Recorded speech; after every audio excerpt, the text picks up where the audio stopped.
دانانی بەردی بناغی پرۆژەیەکی ڕێگەوبانە کە چل گوندی سنووری قەزای کۆی سوودی لێ دەبینن. پێکەوە بەستنی هەردوو شارەدەی شۆڕش و دێگەڵا بە درێژای 37 کیلۆمەتر. لەمیانەی دانانی بەردی بناغی پرۆژەکە وەزیری ئاودانکردنەوە جەختی کردەوە پرۆژەکانی ڕێگەوبان لە ئاستدا خوازی ئەوان نەبووە، بەڵام ئاستەنجی زۆر لە بەردەمیان هەبووە، بە تایبەت قەیرانی دارایی و ئەو ئاستەنگانەی بەغدا بۆی دروست کردو. سەرڕایبوونی هەموو ئەو قەیرانە دارانەی کە هەیە کابینی نوێیە گرنگی بە کەرتی ڕێگاوان داوە و لەو چوارچێوەشدا ئێمڕۆ ئێمە بە یەک لێرە کۆبوونێتەوە بۆی بەردی بناغی ئەم پرۆژە گرنگی دابێت. ڕێگاکە 18 کیلۆمەتر قیرتاوکردن و 19 کیلۆمەتر تێکەڵە ڕێژ و دروستکردنی قەنتەرەیە بە گوژمەی زیاتر لە 4 میلیارد دینار.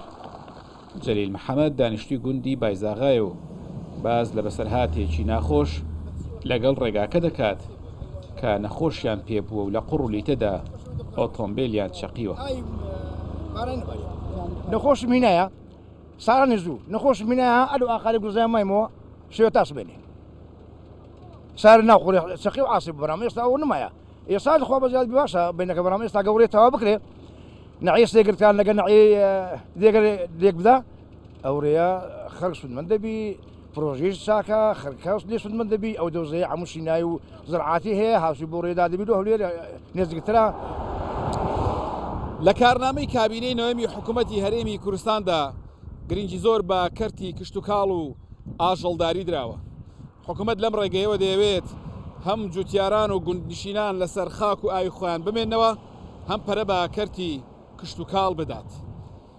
با جێبەجێکردنی ئەم پرۆژەیە نزیکەی 40 گوندی سنووری قەزای کۆیە کە 8 گوندیان ڕاستەوخۆ دەکەونە سەر ڕێگاکە سوودمەند دەبێت. لە 2-3 ساڵی ڕابردوو وەزارەتی ئاودانکردنەوە گرنگی زۆری بە قیرتاوکردنی ڕێگای سەرەکی گوندەکانی سنووری کۆیداوە و نزیکەی ڕێگای 20 گوندی قیرتاو کردووە. هەممان خۆمان بە خزمەتکاری گوندەکان دەزانین بۆ تا ئێستا ئەوەندێکی کردمان پێشمان کەمە و تموحمان زیاترە لە ساڵانی ڕابردوو هەرچی گوند هەیە لەو سنووری بەڕێوەبەراتیمان قیرتاو بکرێت. گرنگیدان بە دروستکردنی ڕێگەوبانی تازە و نۆژەنکردنەوەی ڕێگاکان لە پێشینی کارەکانی وەزارەتی ئاودانکردنەوە بووە. لە ساڵی 2021ەوە بە گوژمەی زیاتر لە 15 میلیارد دینار پرۆژەی ڕێگەوبان و نۆژەنکردنەوە لە کۆیە و گوندەکانی جێبەجێ کراوە.